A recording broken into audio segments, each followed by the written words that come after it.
कम होता है। इन नारों को सुन के मैं बड़ा हुआ हूँ,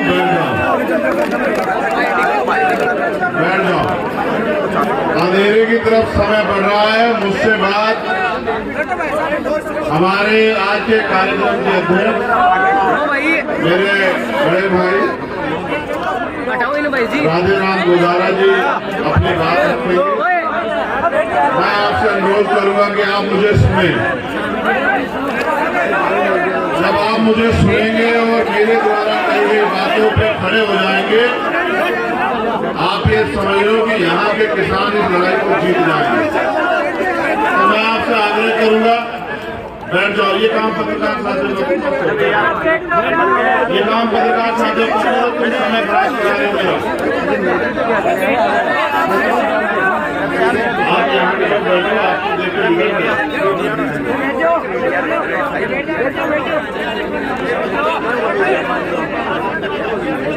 अगर आप बैठ जाओगे तभी मैं अपनी बात रखूंगा। इस मामले में हमारी माताएं बहनें बड़ी अच्छी हैं। बताओ किसने उनसे एक बार भी कहा कि बैठ जाओ या उठ जाओ?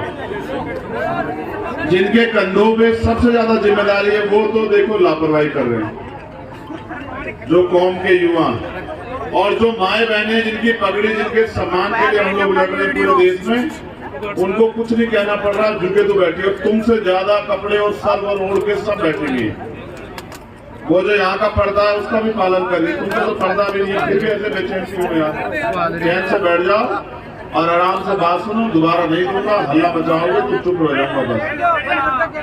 मैं सर्वप्रथम समय समय पे संत गुरु महापुरुष जो जन्मे मैं उनको नमन करता हूँ। और यहाँ उपस्थित नवलगढ़ की सम्मानित जनता, क्षेत्र से आए सम्मानित लोग, हमारी माताएं बहनें, बुजुर्ग, नौजवान साथी और इस मंच पर उपस्थित हमारे भीम आर्मी आजाद समाज पार्टी के सम्मानित नेतागण, यहाँ की जो संघर्ष समिति है, आयोजक समिति है, मैं उनका भी बहुत बहुत धन्यवाद देता हूँ। भाई राजेश जोया जी, प्रदीप चंदेल जी, गोविंद गोयल जी, रवि मरोडिया जी, सुनील प्रदीप रॉयल जी, बहन अलका राठी जी, जिलाध्यक्ष महिला मोर्चा। हमारे साथ सम्मानित किसान नेता आए थे दिल्ली से, कहीं पीछे रह गए हैं, भाई पुष्पेंद्र चौधरी जी, हमारी पार्टी के प्रभारी भाई सत्यपाल चौधरी जी, हमारी भीम आर्मी के प्रभारी हमारे नेता भाई अनिल धेनवाल जी, प्रोफेसर राम लखन मीणा जी जो हमारे प्रदेश के अध्यक्ष हैं, हमारे सम्मानित नेता जो मेरे साथ चल के आए भाई राज नेहरा चौधरी जी, अमरचंद हरसोलिया जी, मोहनलाल बैरवा जी, और इस क्षेत्र के पूर्व विधायक बहन प्रतिभा सिंह जी, और जिनके कारण मुझे आने का मौका मिला, मेरे बड़े भाई पिछले 8-10 साल से हमेशा मेरे दुख सुख के साथी रहे, हमेशा मेरे लिए अपने मन में अच्छे विचार और मेरी हर समस्या के साथ खड़े रहे। बड़े भाई राधे राम गोदारा जी का भी मैं धन्यवाद देता हूं कि उन्होंने मुझे यहां बुलाया। देखो, आपने मुझे तलवार भेंट की, मैं इसको इसलिए लेके आया कि आप इसको देख लो। मैं इसको मना कर रहा था अपने भाई को कि मुझे मत दो। इसका एक कारण,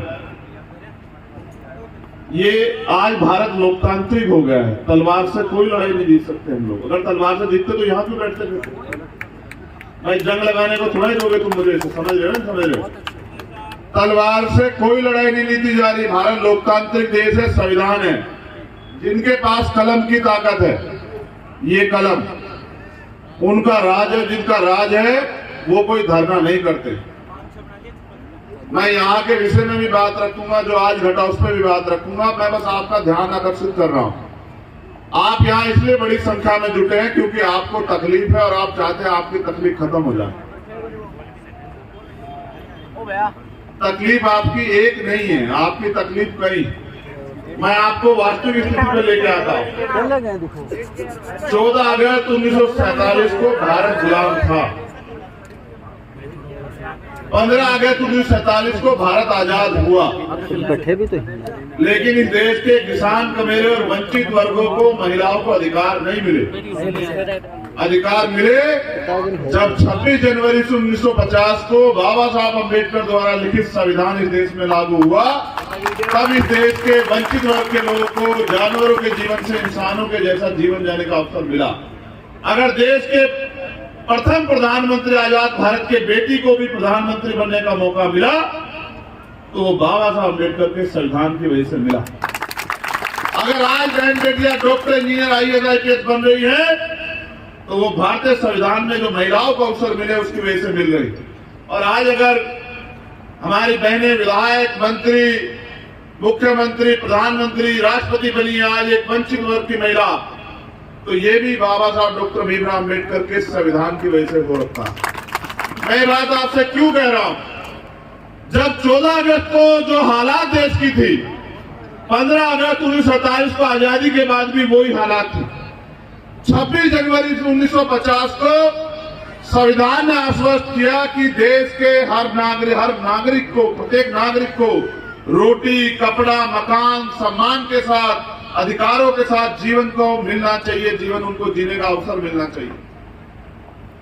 जिनके पास जमीन नहीं थी उनको जमीन मिलनी चाहिए, जिनके पास घर नहीं था उनको घर मिलना चाहिए, जिनके पास रोजगार नहीं था उनको रोजगार मिलना चाहिए, जिनको पढ़ने के अवसर नहीं थे उनको पढ़ने के अवसर मिलने चाहिए। जो असमानता, जातिवाद के शिकार थे उनको भी सार्वजनिक रूप से घूमने फिरने और नौकरी अवसर, रोजगार करने के अवसर मिलने चाहिए। जिनको उद्योग धंधे नहीं उनको उद्योग धंधे मिलने चाहिए। इसके लिए भारत में लोकतंत्र आया कि देश की आम जनता तक उनके वास्तविक अधिकार कैसे पहुंचे। जमीनें नहीं थी आपके पास, जिन जमीनें के लिए आप लड़ रहे हो ये जागीरदारों के पास हुआ करती थी।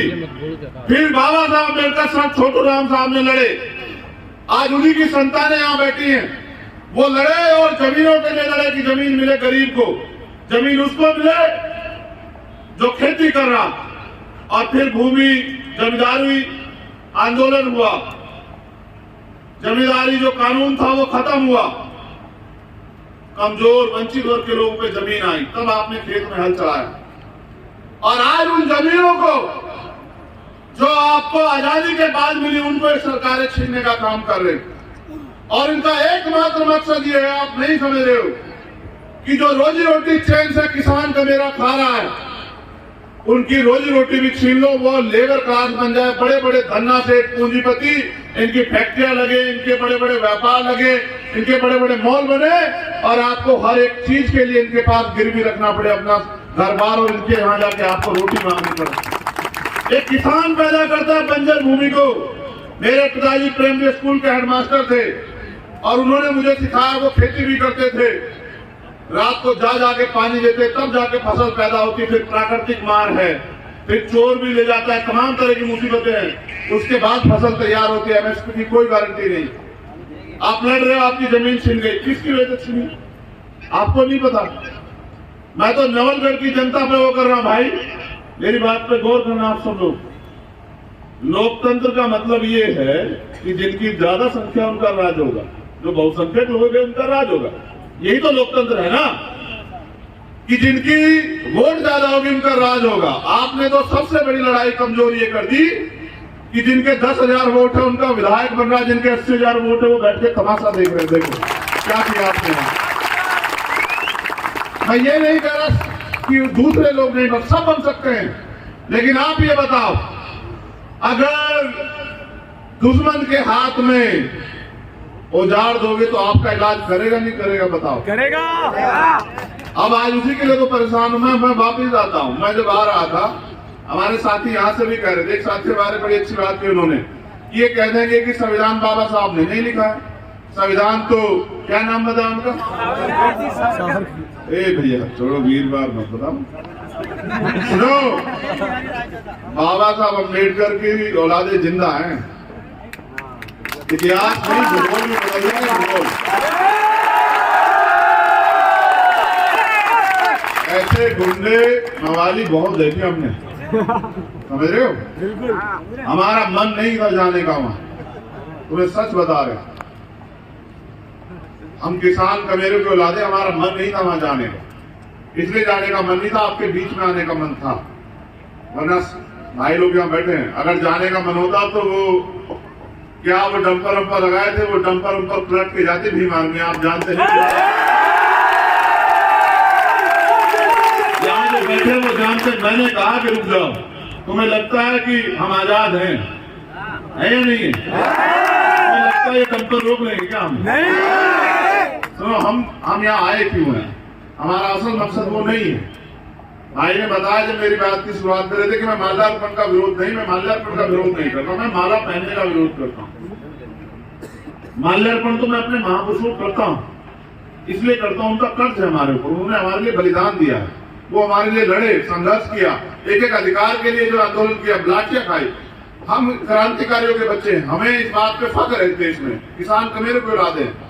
लेकिन मैं माला इसलिए नहीं पहनता कि जिनके समाज के लोग यहाँ, जैसा भाई ने एक स्पीच में बताया कि बहनों को खींचा गया, उनको पीटा गया, गाड़ियों में भरा गया,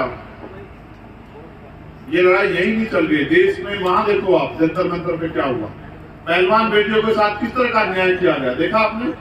कल हरियाणा में किसानों के साथ किस तरह का अन्याय किया गया, वहां के नेता सारे उठा के बंद कर दिए, किस तरह पीटा गया, एक किसान शहीद हो गया है। आपको लगता है मांगने से अधिकार मिल जाएंगे? अब तक आपकी समझ में नहीं आया कि अधिकार कैसे मिलेंगे। अधिकार छीनने पड़ते हैं, छीनने, और छीनने के लिए दम चाहिए। आप समय तय कर लो, जो सीनियर कमेटी के लोगों में अपनी तरफ से आदेश नहीं देता हूं। मैं आंदोलन में आपकी मदद करने के लिए आया, उसके पकड़ी मारने नहीं आया कि मैं इस आंदोलन को आगे बढ़ाना चाहता हूं। आप जो तय करो, हमारे सीनियर साथी यहाँ हैं, अगर आप तय कर दोगे तो इस फैक्ट्री में एक दिन काम नहीं होगा, मेरा आपसे वादा, ताला लगा देंगे। हमारी जमीन आपको नहीं पता किस भाव दी है सरकार ने, अब किस भाव खरीदी जा रही है,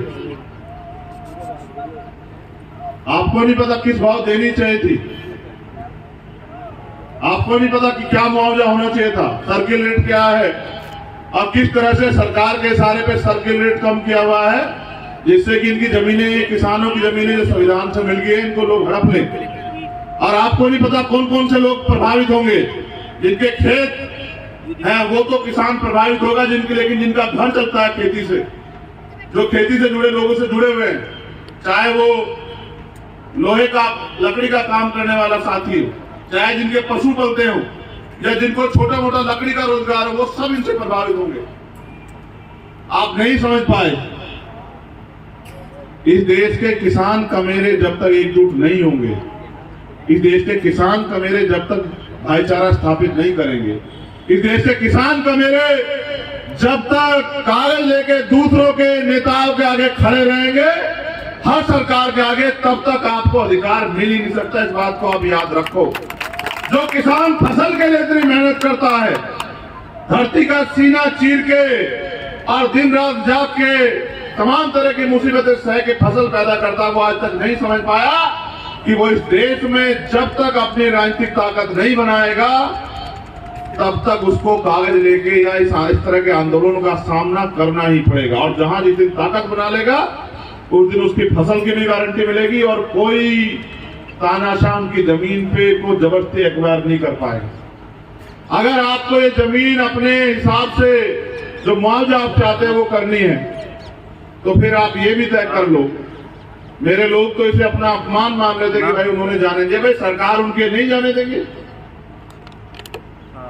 तुम्हारी सरकार है क्या?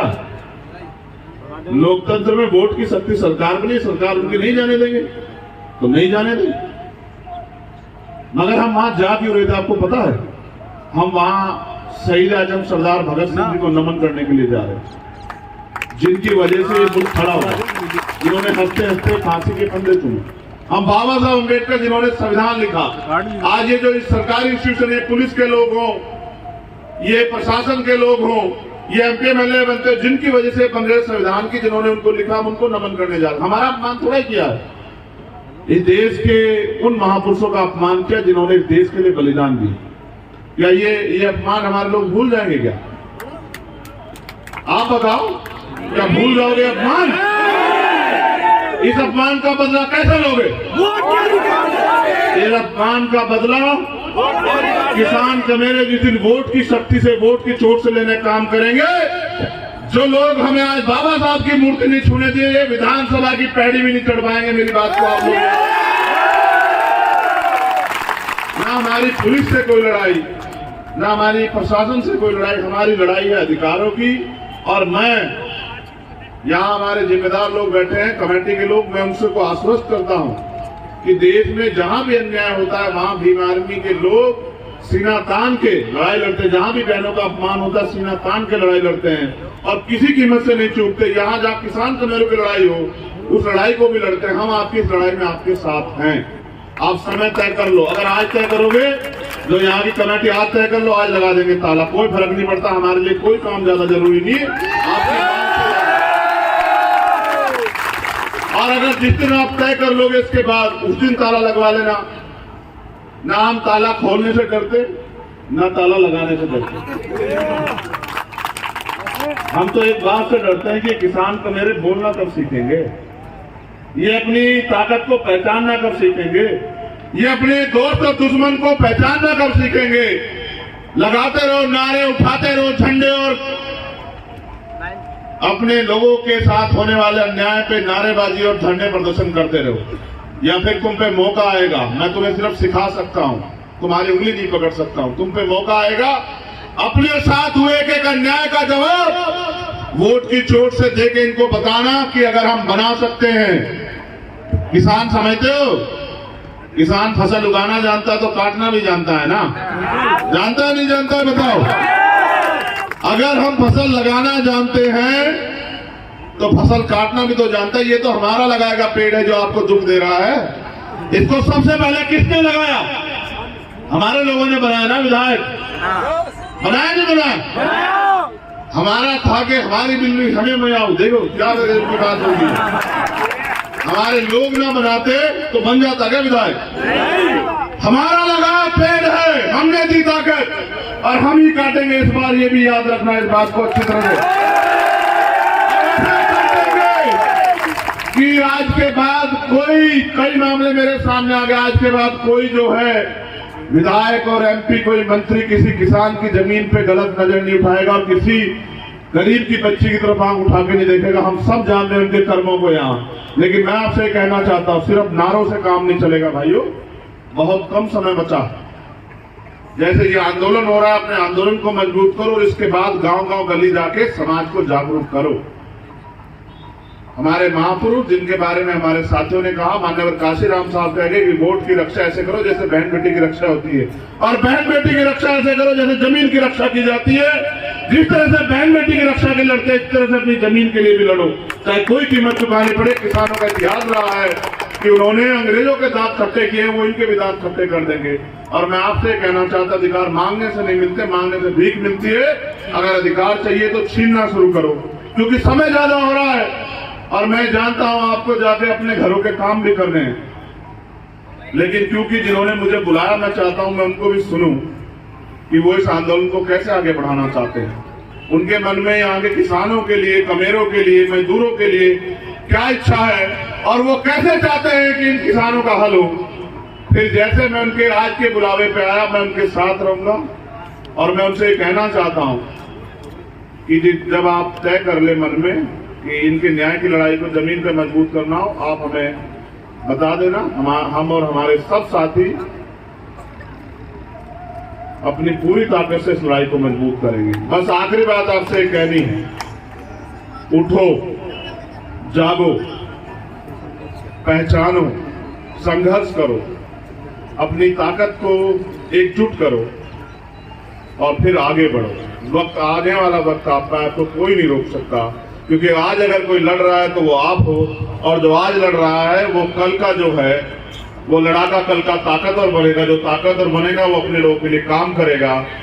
साहब ये कहा करते थे कि वोट अगर इनको दोगे तो इनके लोग ताकतवर होंगे, वोट अगर उनको दोगे तो उनके लोग ताकतवर होंगे, अगर वोट अपने लोगों को दोगे तो आपके लोग ताकतवर होंगे। जब आपके लोग ताकतवर होंगे तो आपके काम करेंगे, आपके लिए खड़े रहेंगे। फिर अच्छा सोचो, यहाँ अगर हमारा व्यक्ति ताकतवर होता तो क्या यहाँ के सीओ साहब मुझसे कहते कि भैया वहां मत जाओ, उधर परमिशन नहीं है? क्या मुझे परमिशन मांगनी पड़ती?